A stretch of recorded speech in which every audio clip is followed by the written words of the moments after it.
जो सहीमा सुकुम्बासी हुनुहुन्छ, जसको चाहिँ देशभरि कतै पनि एक दूर जग्गा पनि छैन, एक आना जग्गा पनि छैन, उहाँहरूलाई चाहिँ त्यो जग्गाको व्यवस्थापन नेपाल सरकारले गर्नुपर्छ। त्यो हाम्रो सरकारको र हाम्रो पार्टीको मान्यता हो, त्यो उहाँहरूले पाउनै पर्छ।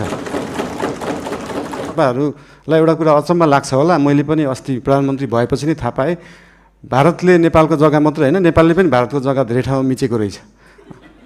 अनि यो कुरा चाहिँ अस्ति भर्खरै थाहा पायो। त्यही भएर दुईटै देशले अध्ययन गरेर हामीले मिचेको छौँ, उहाँहरूले मिच्नु भएको छ, के छ त्यसलाई चाहिँ बसेर एउटा साथीको रूपमा समाधान गर्ने चाहिँ हामीले सोच राखेका छौँ।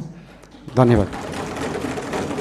सहकारीको विषयमा पनि सोध्नु भएको थियो। सहकारीको विषयमा पनि अहिले एउटा कोष खडा गरेको छ र बाहिर न्युजमा आए जस्तो नेपाल सरकारको पैसा गएको मात्रै जस्तो देखिन्छ। हामीले सहकारीबाट उठाएको पनि पैसा छ। अस्ति लास्ट विकको रिपोर्ट हेर्दाखेरि 3 करोड जस्तो सहकारीबाट उठाइएको थियो, 50-60 लाख जस्तो दिएको थियो। यसको मतलब सरकारको पैसा गइरहेको होइन, हामीले सहकारीहरूबाट उठाएरै उहाँहरू पीडितहरूलाई पैसा बाँड्ने हो। त्यसमा कुनै पनि कन्फ्युजन नराख्न अनुरोध गर्न चाहन्छु। धन्यवाद।